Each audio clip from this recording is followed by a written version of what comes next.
Hi there, and welcome to today's webinar, Inside PLCs, Proven Strategies from K-12 Leaders. My name is Kendall Hunter. I'm the Director of Marketing at Otus, and I'm very excited to be your moderator for our short 1 hour together today. Like most, or probably all of you, my background's in education. I was a middle school special education teacher and reading specialist in the Chicagoland area, where I am currently based. I hope you're joining from somewhere warmer. Most definitely will be jealous of that. But today's webinar that you're here with us for will be a true roundtable discussion. I have 4 incredible K-12 leaders here with me to really discuss what works when it comes to PLCs and really focused discussions around student growth using data. Before we jump into things and you hear from them, I just have a couple housekeeping items, so feel free to get situated while I go through all of this. I mentioned that I'm with Otus. If Otus is new to you, welcome. Otus is a K-12 assessment, data, and insight solution. And what we do is we really bring together all of your district's data so that it's easy when you're in those PLCs or your professional learning communities to identify trends and see what students need in order to move their progress towards whatever your learning goals, standards, or expectations are. If you're a school leader or educator, you may have heard someone, maybe a colleague or someone in your building, say that they're data rich but information poor. I've heard too many people say this, or maybe you felt that way. And that's really exactly why Otus exists. We give PLCs the data and the tools to really figure out what's working, scale best practices, and see the impact of your efforts in one place. And so that's Otus, and we're excited to be here. But with that, I want to run through just some technical things so that you can have the best possible experience. And then I will introduce our amazing panel to you all. Please check the audio settings on your computer as well as your speaker volume if you're having any trouble hearing me. You should be hearing me now, so if you're not, or you're just seeing me move, refresh your browser, and that should resolve the issue. The same is true if your console freezes at any point. Give your screen a refresh, and that should resolve the issue. Since this is a discussion, I want to call out that you can enlarge the media player within your console to really focus on our speakers. I do have some slides for you all, but we'll very rarely use those. It's really a conversation among the leaders here with us today. Within your webinar console, there are some other icons that I want to point out as well. Click that resource list, if you see that on your screen, to view what we've put together for you on how Otus supports data-driven instruction, common formative assessments, things we'll talk about today, really all the pieces of the puzzle that need to come together to make PLCs powerful. So there's some curated resources, free downloads, things like that in there that you can take away with you back to your team. As we jump into our panel discussion, I do welcome your questions. We actually got a number of pre-submitted questions, so thank you so much for sending those over so we could weave those into our conversation today. But as you're listening, drop more questions in for us. We'll have some Q&A time at the end. We may be able to address some live in the moment, but we'd love to hear from you as you're listening to what's working for these leaders in their buildings. And they're all from different schools, so we'll have lots of different perspectives. You'll see that there is a chat. If you want to use the group chat, please do. Say hello, introduce yourself, tell someone that you can relate to what they're going through, tell us where you're joining from today. I think I saw Louisiana in there. You're surely to be warmer than I am in Chicago. Definitely use the group chat to chat with us and keep those questions in the Q&A so we can organize those and touch on those at the end. Last, an on-demand archive of this presentation is going to be available within the next 24 hours. That's the recording. That will be accessible through edweek.org using the exact same login that you used today. I know this always comes up. It's one of my most common questions, so I just want to reiterate, yes, it's being recorded. Don't worry if you have to step away. If a student comes in or you have something else you need to tend to, you will receive the recording link by email as well, so that's nice and easy to find. So with that, let's meet our amazing speakers for today so you can hear a little bit about the background of those who are joining us. Like I said, we have a really diverse group of leaders with different experiences, ranging from early in their teaching career to decades in, so we're just excited to have those perspectives. First up, I want to introduce Laura Keegan, who is a first-year principal leading a turnaround elementary school in Kentucky. Laura brings 15 years of experience in education to the conversation today and has previously served as assistant principal, instructional coach, PBIS coach, and intermediate leader. Lots of different roles there. Laura brings a deep understanding of instructional leadership to our conversation today. So thank you, Laura, for being here with us. Next up, I have Brittany Seeloff. Brittany is an educator in Bullock County School District in Statesboro, Georgia, with 11 years of experience. She's taught multiple grade levels. We've got some themes here with folks in different positions, from pre-K to fourth grade guided reading, and has taken on leadership roles in Bullock County's PLCs. This year, Brittany is working really closely with their Director of School Improvement to develop vertical PLCs. So we'll certainly be digging into that a little bit more. Other than that, Brittany's really passionate about fostering student growth, collaboration, and just continuous learning. Next up, I have Wendy Deerhog. Wendy is a middle school science teacher at Monroe Middle School in Wisconsin with 13 years of experience. In addition to her role in the classroom, Wendy serves on the school leadership team, coaches 7th grade volleyball, and advises the Junior Optimist Service Club, which, Wendy, I'm going to have to ask you about that later because that sounds really cool. Fun fact about Wendy, she loves hiking and has visited all of Wisconsin State parks. That's really fun. Thank you for including that for me here. Last but most certainly not least, we have Lauren Shermack. Lauren is a 4th and 5th grade teacher at Fontana School District, also in Wisconsin. We discussed this ahead of time. Lauren and Wendy are joining from not too far away geographically. Lauren teaches 4th grade ELA, science, social studies, as well as 5th grade science. All the content areas represented. Now in her 2nd year of teaching, Lauren enjoys collaborating with her teammates and building relationships with students across all the grade levels that she supports. Outside the classroom, Lauren loves reading and crocheting everything from blankets and scarves to stuffed animals, and that is a really cool fun fact as well. We've got some really unique backgrounds here in terms of grades taught, content areas, experience in leadership teams, experience as educators, and I'm just so excited to have their perspectives represented today.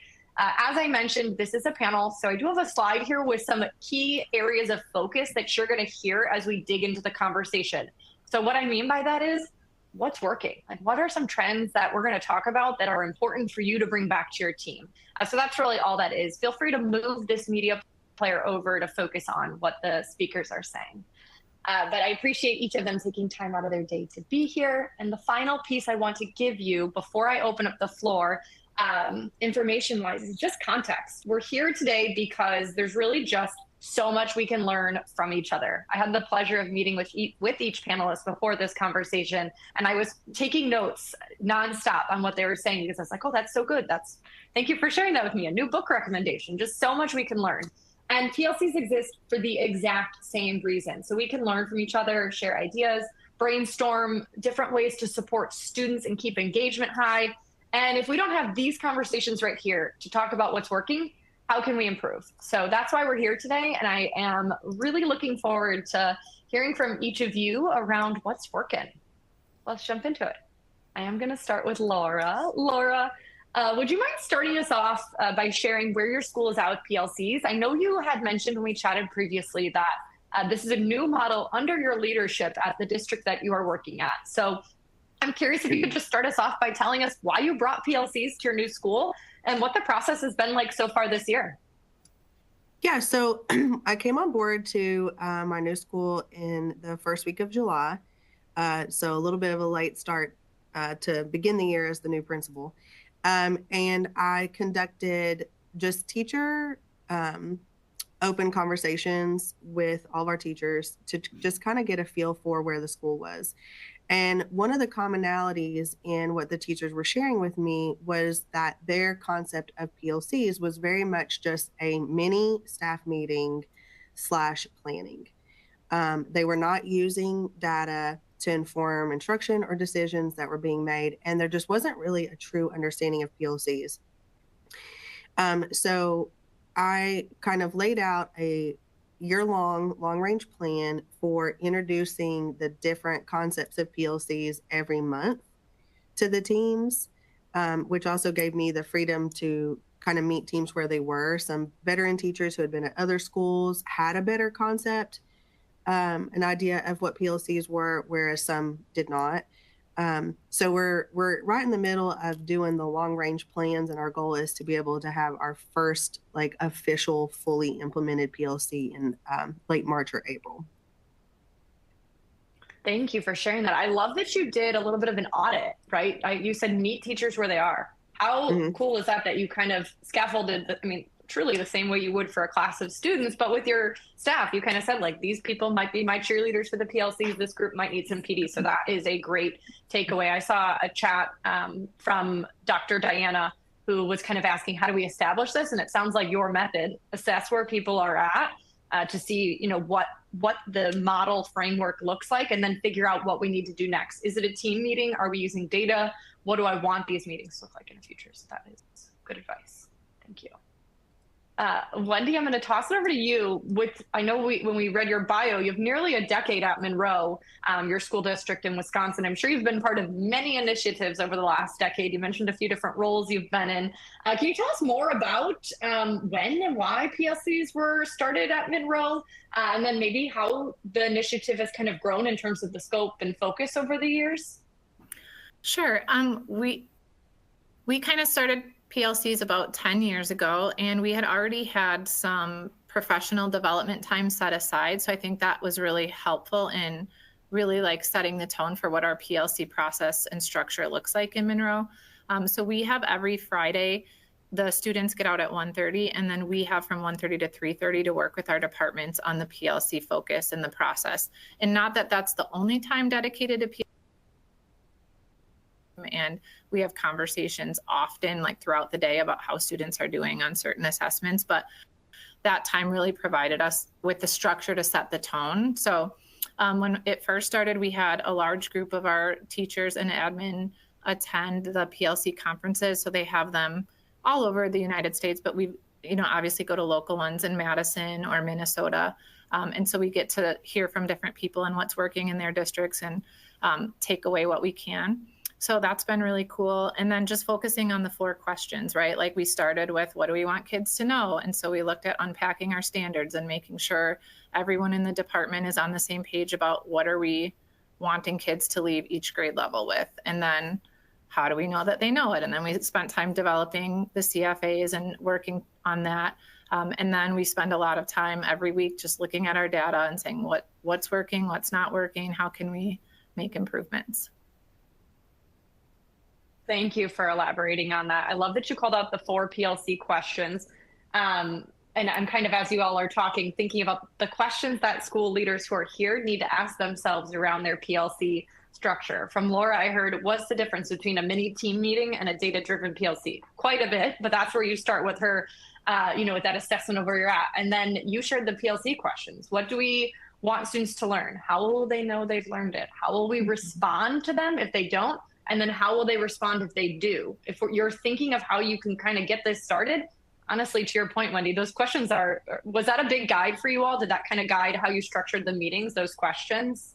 For sure. And it still is, right? Like that's kind of what we go back to. And as far as like how we've grown over the 10 years, last year or the year before, we introduced intervention positions at all of our schools. And that's been really challenging because we just, a couple years ago, passed a referendum to build a new school. And then recently our referendum didn't pass. And so like with budget cuts and things happening, we've had to be really intentional with like, what positions are we keeping? And so having those interventionists, we have a math and an ELA interventionist at each of our buildings.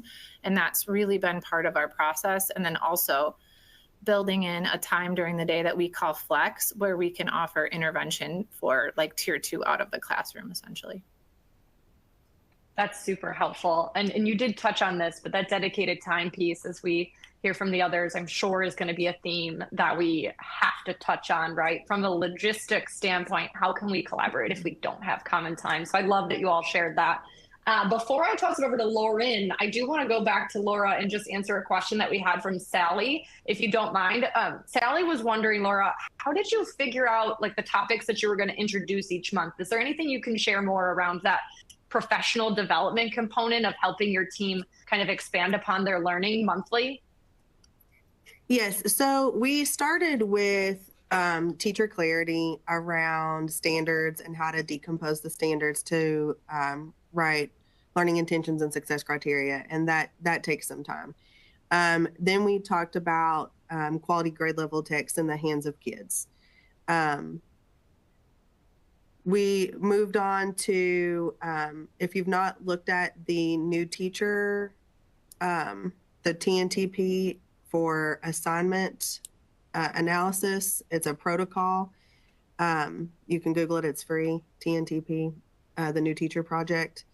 But we started looking at the quality of the assignments that we were putting in front of kids.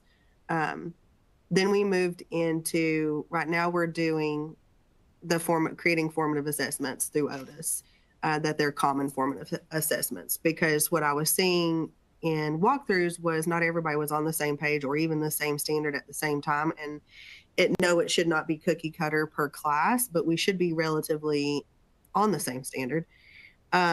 So now we're moving to creating those common formative assessments, and that the next step is the data analysis protocol. If you've never looked at the PLC Plus books, I would recommend those.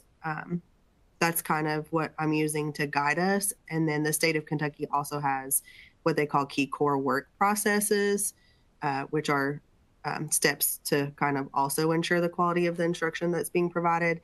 But those are the main areas that we are focusing on.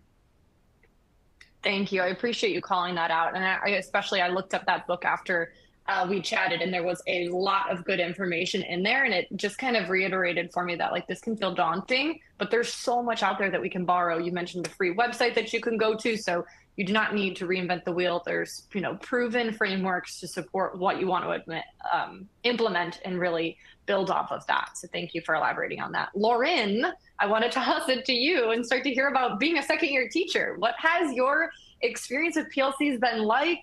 Were PLCs in place at Fontana when you joined the team? And if they were, how did they get you up to speed as a new teacher to really kind of be a part of this process and jump into the conversations around student data and growth? Yeah, so being part of PLCs has actually been really great because I work with my other two 4th and 5th grade teachers, and we also incorporate our 3rd grade teacher, our interventionist that's there about 3 times a week. We even incorporate one of our special teachers, our band teacher, who sees the 4th through 8th graders, and then my assistant principal is there. It's just really fun to be with them, talk with them, see if they have any ideas or strategies that we could possibly use with a specific student or group of students. Next step, if we've reached the end of a specific intervention, what's the next step there? And I was not there for the start of becoming a PLC school per se. I think last year when I joined, they were in our 2nd or 3rd year. I can't quite remember. But I did have previous experience with student teaching. With PLCs, it wasn't as concrete as Fontana's is, but it wasn't that hard to get me up to speed since I had that experience. It was just kind of getting to know who I was working with last year, and this year it hasn't changed much. So we all enjoy working together and figuring out strategies or solutions to any problems that we're having. Thank you. And we'll talk a bit more about the relationship piece of this. I remember chatting with Wendy about this, just how important it is before you can collaborate to kind of get to know the folks that you're on the team with, what they bring to the conversation, what their specialty is, how they work with students, and similar to what we were talking about with Laura there, just kind of sharing ideas. So thank you for elaborating on that. And you said the band teacher is involved. I saw some questions from folks who are here today who were kind of asking, how do we get teachers who are not maybe teaching ELA, science, math, the social studies core content area into the conversations? I guess I'm curious, is there any, I don't know, input or advice you can share on getting those folks involved? Do they contribute to the conversation? Is it kind of like a school buy-in mentality? Anything around special teachers being involved, Lauren, to add there? I'd say our school just already has them built into our PLCs. So what we do is we actually use prep time 2 days a week. So my team, 3rd grade teacher, our interventionist, and the band teacher all have set prep at that time. And even in with the middle school team, actually our PE teacher also has a middle school homeroom. So his prep revolves around the middle school prep, so he can go there. And then our music teacher, art teacher, Spanish teacher are also have a common prep time, so then they go to the K through 2 PLTs, so it's just already built in. So then we're all on the same page. We're all getting the same, like if there's specific dates we all need to know, we all know those dates. And even like they'll, like with the band teacher, she'll even offer like, hey, if you like need them to do anything, they can always come down to my room and I can help them with it, like in their win time, their what I need time. Or she'll even help us if we have any like testing, like diagnostic or our state standardized testing. She'll even help out with that. So it's just already That's built in awesome. from the get-go. Yeah. I love that the common time is already established because then you can have those conversations. So thank you for elaborating on that. And the cross-team collaboration there to make sure kids are getting what they need during their what I need win time is huge. I want to hear from Brittany too. Brittany, tell me more about Bullock. I know you said that you've been working with your director of school improvement on alignment in PLCs. Tell me more about PLCs at Bullock County, what the focus is, what the goals. How do things look over there for you all?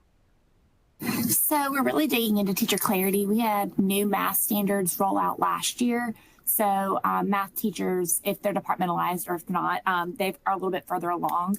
And then we are getting new ELA standards next year. So we begin the process of teacher clarity as well.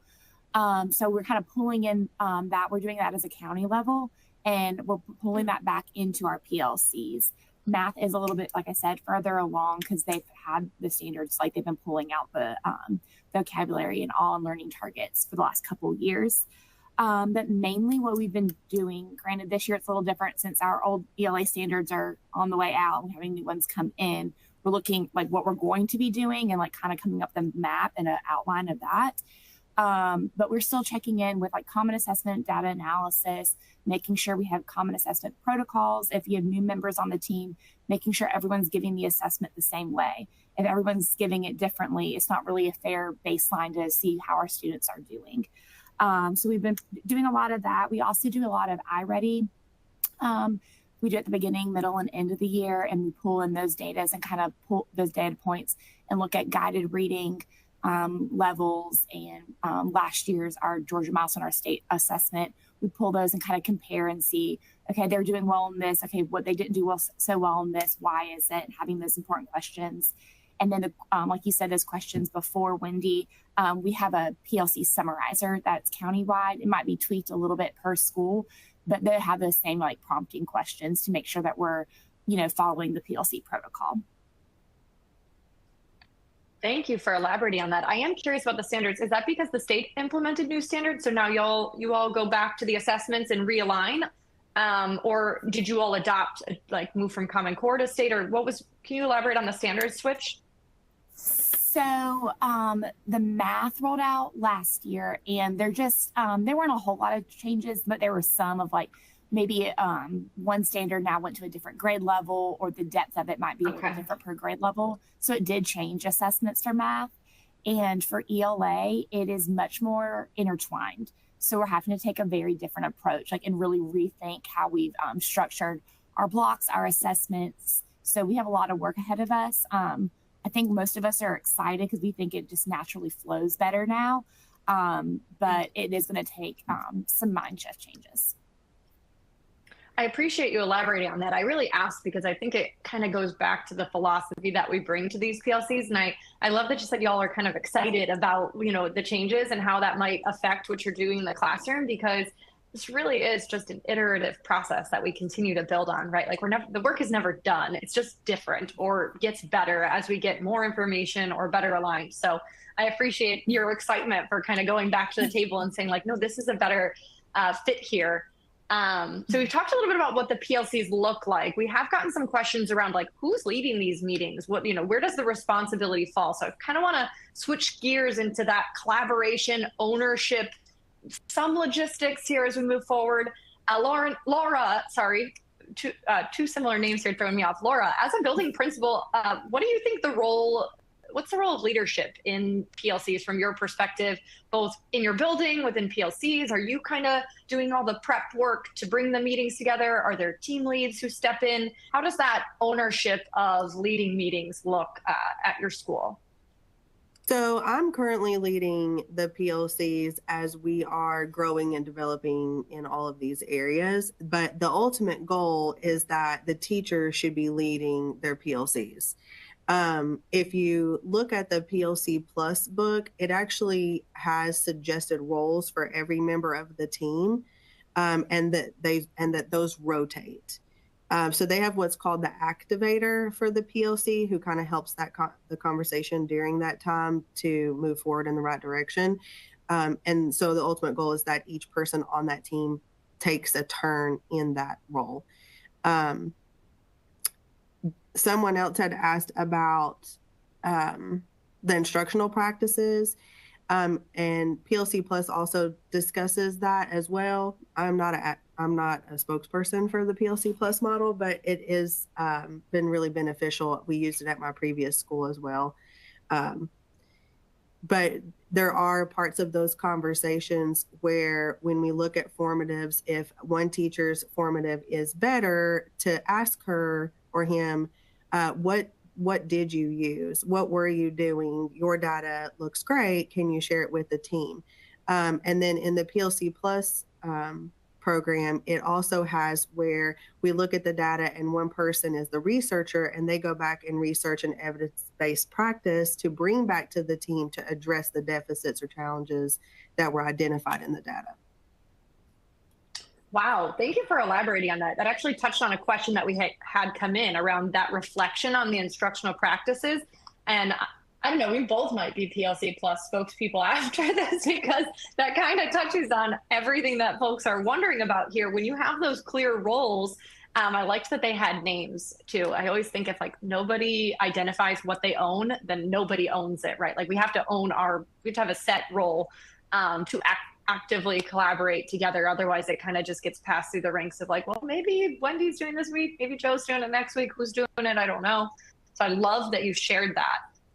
Thank you. Tossing it back over to Brittany, we did have a question for you from one of our attendees here. And then I want to talk a little bit about administrator involvement or what that looks like for PLCs at Bullock. But a question from Wintrust, who is here with us today, is around how many times per year, month, or week do you all engage in that vertical planning that you're working through? Or what does that kind of look like from a logistics standpoint at Bullock? So not every school in the county is doing this. This is kind of something new that we've started because most of the elementary schools now are departmentalized, minimum 4th and 5th grade. Some go all the way down to 1st grade. That's been with a big push with guided reading and how demanding that can be with also needing to support Tier 1 instruction. So this year we've just started doing the vertical PLCs. I think they've been extremely beneficial. Walking away, teachers seem happy and pleased with it. And it's nice to know, like, okay, this is what my students came from. This is where they're going. It helps you be more intentional as well. Because sometimes you don't know what's going on the other grade level or if they're on another hall. So we meet vertically twice a month. We have like a schedule where we have like 2 grade level PLCs a month, and then we have 2 vertical. And then the first vertical is just with your content area. So since I teach guided reading, I will meet only with the 3rd, 4th, and 5th grade guided reading teachers. And that's the same thing with like math Tier 1 or Tier 1 ELA. And then the next one for vertical is the whole ELA department. So if you teach Tier 1 and guided reading for 3rd, 4th, or 5th grade, we all meet together. And then the same thing for math. It's math and math progressions. Thank you for elaborating on that. We're looking at it for next year and realize that we don't need as many grade level ones since we are so content specific, that having that additional vertical with planning and assessments with instruction would be much more beneficial the following, hopefully for next year. Thank you. Hey, and the advice to others, right? You're learning as you go. You got to make some changes, and perhaps it will, spread like around Bullock County. I know you said you all are just kind of like a subset working with this, but maybe some expansion there if you're seeing some success. That's awesome that you're kind of piloting that. Question for you from Sheena, who's here with us today. Thank you so much, Sheena. Brittany, who drives the PLCs? Administrators or organically by educators, or a little bit of both? I think it's a little bit of both. It also depends. Each school is different. So I think it also depends on what the school needs and maybe where they are in the PLC process. I know here I've worked closely with our school improvement, the director of school improvement, and she's at the county level, at the district level. But she also doesn't just only work with our school. She works with multiple other schools in the county. So, and what she does over there might be a little different. But it really just depends. I've been at schools where it comes from just a grade chair, or it could be from like who's kind of leading it and deciding what they need to do next. Typically the whole team's on board, but like maybe the grade chair is the one like aligning it, sending out the emails, sending out a reminder of like, hey, this is the prep work that needs to be done. I've also seen it where admin has a heavier hand, or if they have an instructional coach, a school improvement specialist, or someone from the district office. I think it depends on the school. I've seen it run multiple ways. Typically it is more teacher led, but how it is organized, it varies, I feel.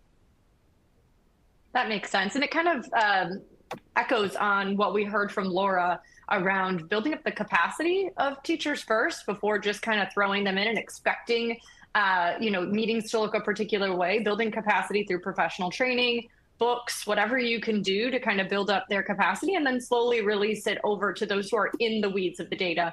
And I know there's some questions coming in around what kind of data we're using in PLCs. Don't worry, we will talk about that. Before we do, I want to hear from Lauren on who takes the lead of at PLCs in your school community, and kind of make sure that you have all the data you need to have a structured conversation. What does that look like for you all, Lauren? Yeah, so actually who takes the lead the most is our assistant principal. She's actually also going to be our business manager next year, so she's doing a lot of roles coming up. But with that, if she's like not there, then it's usually our director of SPED. Sometimes my principal pops in, or if none of them are available because they're helping out another teacher with a student problem, just one of us kind of takes the lead. I know Laura mentioned PLC roles, which we all have PLC roles, but sometimes we kind of forget our roles and we all just like, one of us will just take the lead instead. But with that, sorry, I'm looking at the questions real quick. Oh, that's okay. You were talking a little bit about, yep, go ahead. Yeah, like the data and everything. Actually, it's us as the teachers keep track of the data ourselves. Like for my team, we actually just have a running spreadsheet of like the kids' like scores and where they're at percentile wise. And then like when it comes to ELA specifically, because we're in our second year of a new curriculum based on a Wisconsin law that was passed that we can't use a specific curriculum that was being used. We me and my co-teacher, we actually we call it a heat sheet because we have a bunch of colors on it that tells us like where the kids are and what grade they're going to get. But it just lets us know like where they're struggling the most, like with which standard or question, and then where we can circle back with them and help boost their skills. Let's talk later, you and I need to get you bringing that heat sheet into Otus so you don't have to create that. We can help you out there. We'll table that for now. But that it does seem like an effective way. You got to use the data you have, but love to hear that. Wendy, let's toss it over to you. I know you all have lots of different experience in PLCs and that you've kind of taken on some different leadership roles, but what does the culture and team structure of PLCs look like for you all in Monroe or at Monroe? Yeah, so in our middle school, the PLC teams are by department. So I'm in the science department, and then our encore teachers kind of meet together just to kind of talk about the process. And obviously they don't have necessarily common formative assessments that they're giving to talk about data, but they can kind of talk about the process and the structure. And as far as our culture, we have collective commitments that we start every meeting with, whether it's a whole staff meeting or a department meeting. And we are part of like deciding those collective commitments. So we review them at the beginning of every school year, and our admin asks if there's any modifications or addendums to the collective commitments. That helps a lot. And really our mantra is just like all means all. If we're focusing on making sure all kids are getting what they need, like that's what we go back to. If there's any disagreements on a CFA or a way to teach something or intervention, like we always go back to what's best for kids and how are we reaching all of the kids. So that's been really helpful for us when we do have those difficult conversations. Thank you for touching on that. All means all. What a great, like, all-in framework to set. And I love that you called it your collective commitments, obviously in a different setting. But I think having norms like that, or just shared agreed upon ways of approaching the conversation is so important, because we really do have to work with different people in different roles. As Lauren alluded to, sometimes your role changes and you kind of just have to hop in and help another colleague out who might be getting pulled in another direction, working with a student in need. And that's really, that all means all kind of reiterates the approach there that other schools are clearly seeing success with. So thank you for elaborating on that. I know Lauren shared a little bit about the heat map for looking at student data. I'm curious how other teams manage the logistics and tracking pieces of PLCs. So much of these conversations being valuable comes from having intel at our fingertips. Brittany, what are you all doing to kind of manage the data piece of things, or the logistics of figuring out what's working, what's not working on your assessments? We kind of use various components. We use Otus obviously for a lot of like common assessments and things like that, and like that helps with, we're doing data driven conversations. But we also enter like guided reading data into Otus as well for that tracks for beginning, middle, and end of the year, because we use those when we make like student profile sheets for classes the next year. But we also have spreadsheets as well that kind of help us for guided reading.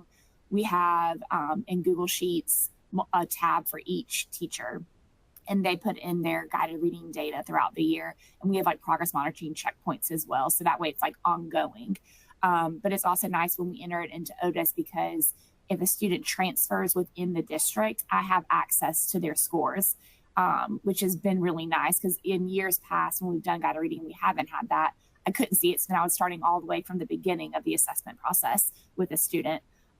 So we use Otus, we have spreadsheets, we have in our PLC summarizers for like our big priority standards for major assessments. We have a format for that where we have like pre-test and post-test. That way they're all right. It's a different kind of format just to help the conversation a little bit more. And it has like guiding questions underneath.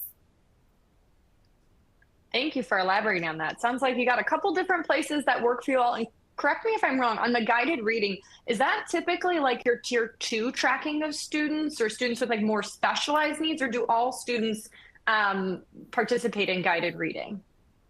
All students participate, but it is specific for what they need, if that makes sense. So it's like on their level, focusing on comprehension skills that are meeting their, like if they're struggling in a certain area. We also have like a writing component that goes with it as well. There's sight words, because we're using Jan Richardson. There's sight words that go with it, as along with like we use the word knowledge inventory for phonics skills as well for students that have not mastered it yet. Thank you for elaborating on that. Wendy, how about you all? What do things look like in terms of the logistics, the data, the tracking? How do you manage all the things that are necessary to have conversations when you all get together at Monroe? What does that look like? So we have been using a system called Schoology, and we just are transitioning to Otus this year.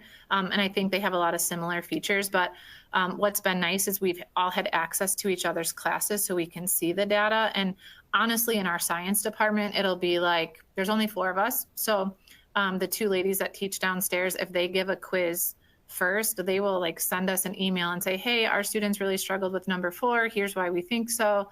And then we'll talk to them after school and be like, yeah, we have the same situation. Like, how are you addressing that tomorrow? So it's not always in that dedicated Friday time. Like we're having conversations in real time, right? And then we'll show up with our data, and we have something that we use called a data tracker in the middle school. And basically that's like, what's the proficiency level that you're looking at? What students are approaching? What students are like needing more assistance to get there? And then at our PLC meetings, we talk about what interventions are we providing, both in the classroom, like guaranteed recovery time, and then also like in a tier 2 flex type situation. And what's been cool is, we'll each try kind of our own thing and then say, hey, this worked really well for me. And a lot of times we'll end up using it the following year with our whole student population, because we're like, oh, that was a great way to reteach it. Maybe we should start with that and use our original method of instruction for a reteach, right? So that's been kind of fun. Thank you for sharing that. That definitely circles back to a question that I've had on my radar here in the Q&A from Nathan Spencer. Thank you, Nathan, for this question. But Nathan was asking about, moving from that assessment focus to that collaborative inquiry. And it sounds like that's really where you all are at in terms of looking at, what's working with students as a result of flagging number 5 on the science test or whatever the example was there, and kind of saying like, hey, here's what we're going to do to reteach this next year. Let's start with this first in terms of the scope and sequence. Thank you for kind of outlining really the process through which you get the data and then move it into what you do next among each other. And it sounds like y'all are fortunate to have a really nice culture in terms of, hey, that didn't work for us. What are you going to do next? And sometimes those are the most valuable conversations, right? We got to make it quick sometimes, and we don't always have time to sit down and dig into it, but we can still work together. So thank you for that.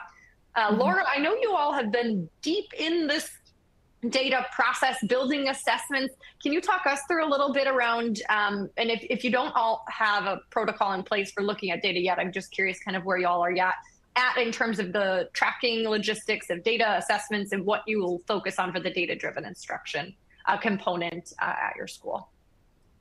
Yes, so we are moving into Otus at my new school. I previously used Otus as an assistant principal at my previous school in a district next door. And we used Otus for our common formative assessments to look at the data in every PLC. Yes, we look at benchmarking data. My previous district used MAP. My current district uses iReady. We do have a data analysis protocol that we use to look at those things, but our students cannot wait months for us to look at data. So we do use Otus, or will be using Otus at my new school. And at my previous school, we looked at an Otus assessment every week. And one of the great things at looking at the data on Otus is to find misconceptions from kids. So when we would look at the answer choices, you can see the number of kids who picked the incorrect answers, and we would have questions around, why do we think that they chose that answer? What do we think the common misconception is? And then Otus lets you click on that, see who those kids are so that we could do reteaching immediately. I know that a friend of mine who also uses Otus in a different school, she has, because weekly common formative assessments are a thing, but she has them give all their formative assessments on Monday so that they're looking at the data on Tuesday at their PLCs. That way it's the freshest data possible, which I think is a great suggestion as well. Yeah, I completely agree. You kind of said something a few moments ago that was like, we can't wait. And that urgency is just so true, right? Like getting the state, when I was teaching, we would get the state assessment results. Obviously, we're talking more regular touch points, but I'd get them the next year when I didn't even have the kids. And that just needs to be a thing of the past. There's just no possible way that can be 21st century teaching, learning strategies to best support our students with especially all of this tech at our fingertips. So that was just so well said. Lauren, I know you alluded to how you all are tracking, but I kind of want to shift deeper into the data. Are there any other data points that you all prioritize in your PLCs as you're kind of looking at how students are doing within the PLCs at Fontana? Yeah, I'd say we prioritize mainly, we use a program called iReady for reading and math. So the kids actually do that about 10 minutes every day in ELA and math class, but we do diagnostics. Last year we switched from 3 data points from 3 to 5 to 4 data points so we can see if they're growing and adjust our intervention groups from that, since our friends that are like 25 percentile and below go see the interventionist, and about 25% or 26th percentile to like 49th percentile, actually us as the teachers work with them and pull them to work on those skills. So we are heavily focused on that pretty much, since with our state standardized testing, like it was mentioned, it takes forever for us to get those results. And then I'm lucky enough to see the same students for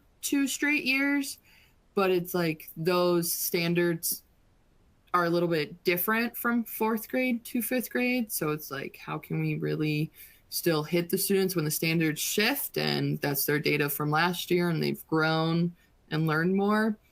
But yeah, as of right now, it's really, we just focus on iReady, since we have kind of dipped our toes into using Otus this year, but not much. Completely fair. Thank you for elaborating on that. And I think it's exactly what you said. You have to figure out what works for your team, what data you have at your disposal to be able to use, and what is most representative of what you're doing. And it sounds like that instructional strategy discussion is exactly what you all are focused on in terms of regrouping, moving kids around based on where you're seeing success. And that touch point allows you to do that. So that's a great call out to that assessment. Thinking about the data piece, we've talked a lot about assessments here, and I know we are nearing our last about 13 minutes of the webinar here. I want to talk about a question that we got around what the assessments look like, because I do think this is a common wondering among folks who are with us today, is when you say common formative assessment or summative assessment, like what does that look like? And are there different types of assessments that you give students? For example, are you doing performance-based assessments and touch points that are multiple choice? Kind of just like getting into the nitty-gritty of what assessments look like and what variety you provide students in terms of opportunity to show their learning.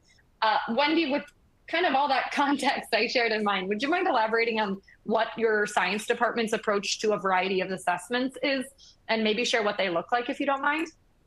Sure. We're actually in the process of piloting evidence-based grading. So our science department is in like the first wave of that.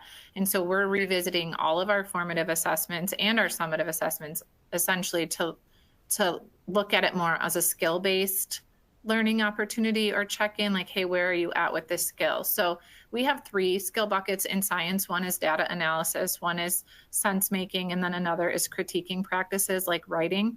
So as we're delivering content, we're assessing in one of those 3 skills. And sometimes an assessment could be 2 of those skills, right? Like we could use it for both.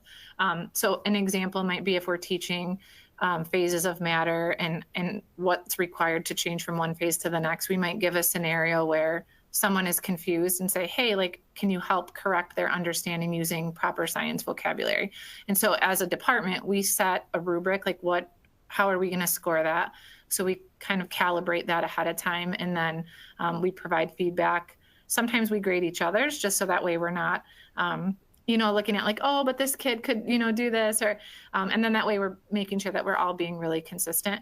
But yeah, we're definitely switching up the modality. So we do use some multiple choice questions, especially for our data analysis, because that's just an easy way to know, like, hey, do you get this or not? But then we try to incorporate a lot of writing, and then science lends itself well to doing models and, that sort of thing.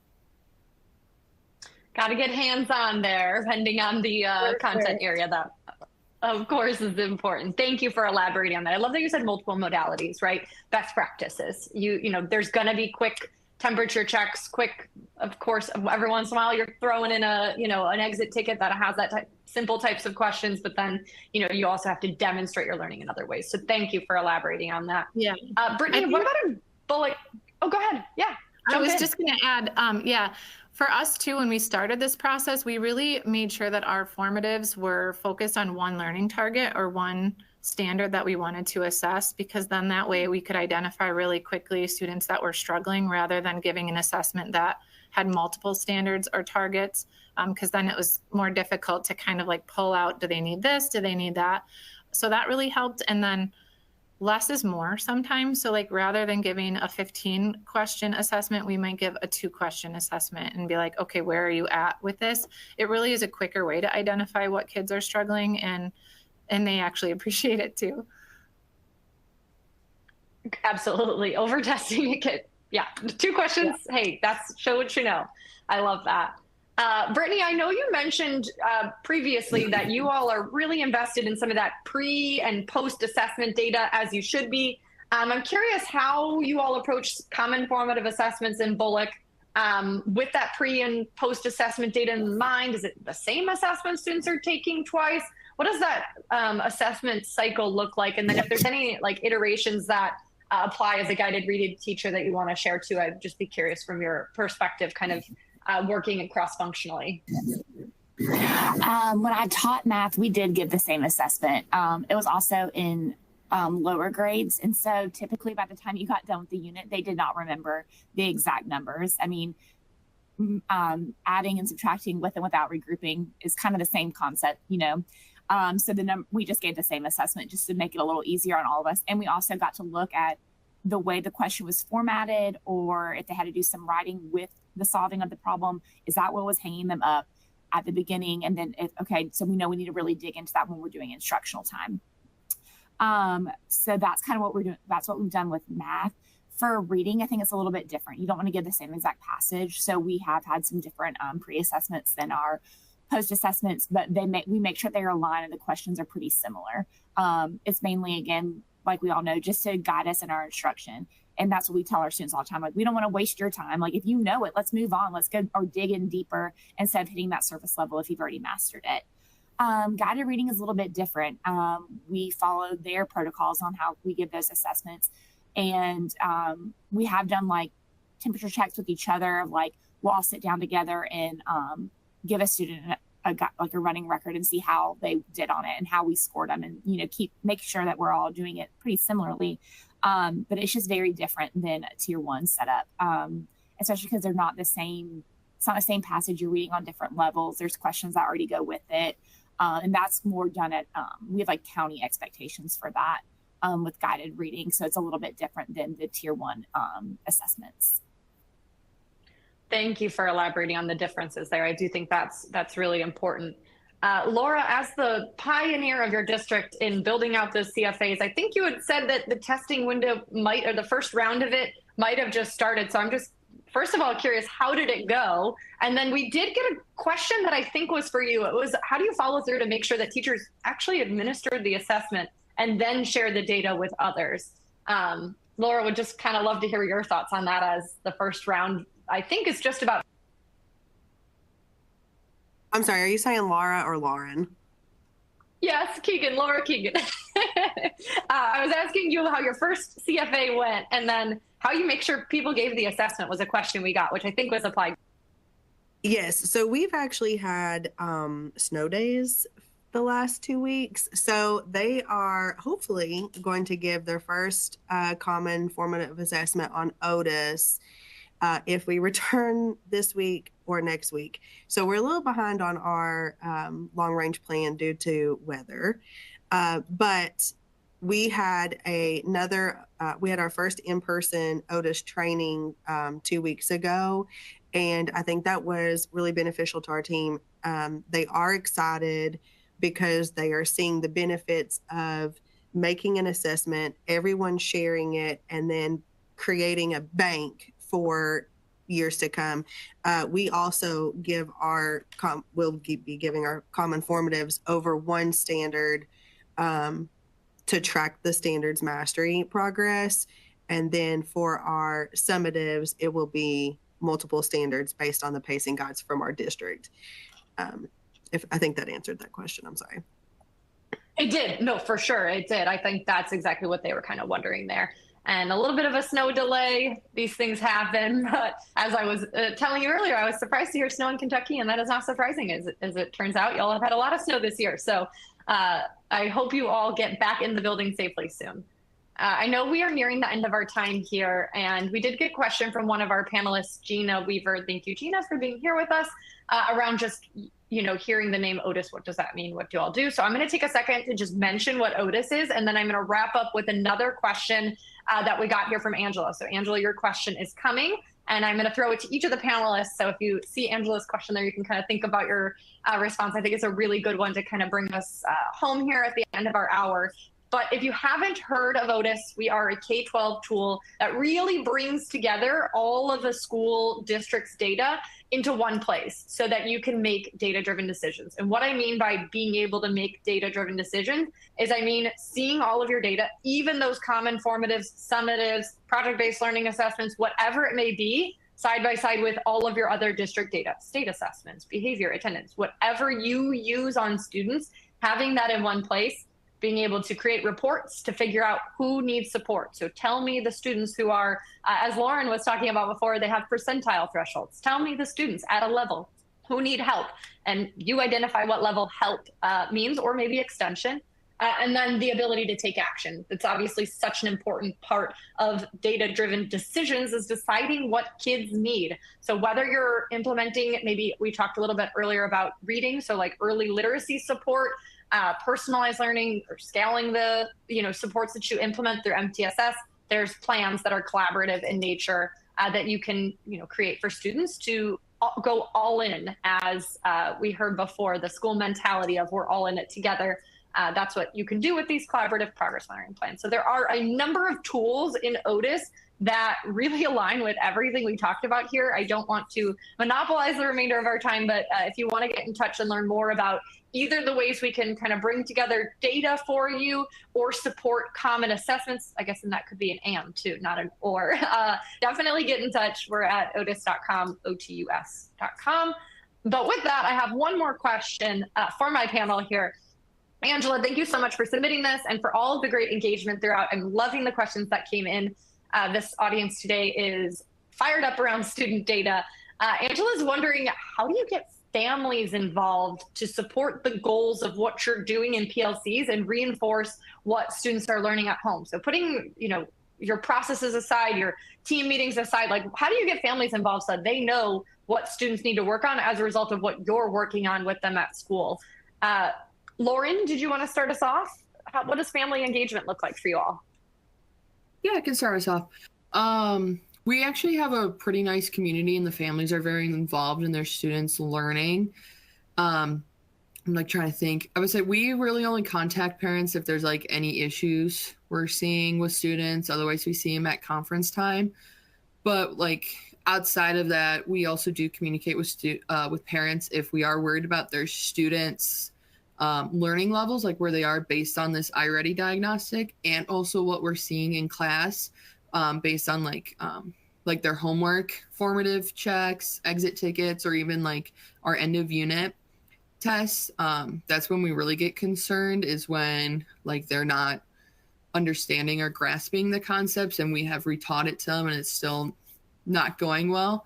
But what we really like to do, especially for ELA, that's the class I really send home homework with, or really see a struggle with some of my students, is telling parents, read with your kids, read out loud with them, ask them comprehension questions, ask them what they're reading, summarize the text. I just really enforce they need to be reading with their kids and really tapping into what they are learning at school. Thank you for that. Hey, reading touches every content area, so that is great advice. Wendy, how about you all? What does it look like in terms of that family involvement for supporting the goals of what you're doing in school, but at home? How does that look for Monroe? Yeah, so right now parents have access to our online learning platform, Schoology, so they can sort of see what we're doing in our classes every day. We also, kids have access to what we call our week at a glance, so they can see what we're learning and kind of what's coming up. So parents have access to that as well. We send out weekly progress reports that just are generated by our Skyward system. So that gives parents an idea of how their kids are doing academically, and then also about their absences. And I would encourage parents, how you can help support at school is just ask your students what they're learning, how's it going for them, how are they feeling about it, and just to encourage them to have a growth mindset, right? Hey, I can't do this, but I can't do this yet. And then to ask for help if they need it, and always reach out to the teachers, because we don't always know what's going on at home. And if there's something that's, potentially a block for them learning, that might help us in how we're handling an intervention at school. Thank you for that. That was super powerful. Brittany, tossing it over to you. What about family engagement involving families in Bullock County? How does that, how do you all get in touch with families to keep them up to date on what's happening in the class? Well, we always send home like weekly newsletters and have a lot, like the school I'm at right now has a great Facebook presence, and that I think that helps keeps parents involved as well. And we show a lot of like the celebrations that go on at school, and we do announcements ahead of time to like kind of like pump up the kids and the parents know what's coming as well. And we've also done like student data sheets in the past where we have like what the expectation is and where their students are currently scoring and the purpose of the different assessment, like why we give a word knowledge inventory. Because you say it, but they don't understand. Parents don't know what that is unless you live in education world. We kind of break it down. And I think also having the students have a lot of ownership of their education and their goals. We do a lot of goal setting with iReady for beginning, middle, and the end. And we don't just focus on like the highest score. We focus on like most growth as well. That kind of hits some of your, sometimes you're sped in tier 3 kids that don't always get those recognitions. So with that being said, there's a lot of the lower grades, maybe not as much, but the upper grades, if you ask them what their goal is, they can tell you, and they can tell you what they scored on iReady. Same thing with like assessments as well. Like they know what their goal is, and they typically know how they scored on things. And they're normally very excited when they do well to share out with other people. I love that. Celebrate growth, right? Any growth we have to celebrate. I'm not there yet. Reframe that. That's awesome. And hey, building up the capacity of your students around their data. How powerful. That's really cool to hear. Laura, we started with you and we're going to finish with you today. Laura, how do you involve families in supporting the goals that you all are focused on at school, but at home? Or how do you encourage teachers? So one of the great things that we implemented at my last school where I was the assistant principal was the parent login information for Otus. We started pushing that parents download the app and get logged in that way, because then they're seeing live data and information about their child. So yes, we have conference night twice a year, once each semester. Yes, we send home benchmark assessment reports and all that, but they need to know before a conference night how their child is performing. And what the parents can access on the Otus app is vital. So we haven't rolled that out at my new school because we've just started with PLCs. We're slow rolling into using Otus and giving my teachers time to feel comfortable and get acclimated to the platform. But the goal is that next year that we have parents logging into the app and that we're using the report card component as well. And if you're not familiar, you can edit and customize every component of the report card, including, because we are a standards-based grading school, including the definition for your standards-based grading. So we print the little definitions that we created on our report cards that include, like if it's meeting, that means I can do this standard without assistance from my teacher. If it's approaching, it could be I'm working on the standard but still need some support from my teacher to accomplish this goal. And even that verbiage has helped our parents understand better of what their child is actually accomplishing in the classroom. Thank you for that, Laura. That was so powerful. You're really equipping parents with what they need to long range be able to kind of get through the information on their own, because if we're not building up their capacity, how are they going to be able to ever kind of decipher what a report tells us? So especially with a grading shift, communication is what I heard there. Communication and empowering families to access the same information teachers have, right? And whatever tool you're using to track data, no matter if it's Otus or something else, giving families access to what the teachers see so they can see in real time too is just so important there. Well, I know we are a couple minutes over here and I have some educators who need to get back to their classrooms, but thank you so much to our presenters for being here today. You all are truly exceptional, and thank you to our audience for the incredible engagement throughout. Y'all kept me going with those questions. They were nonstop and I appreciated it. So just thank you so much, everyone. Have a wonderful rest of your day, and we hope to see you back here at an Otus webinar soon. But thank you, everybody. And stay warm if you're in Chicago, because it's very cold here.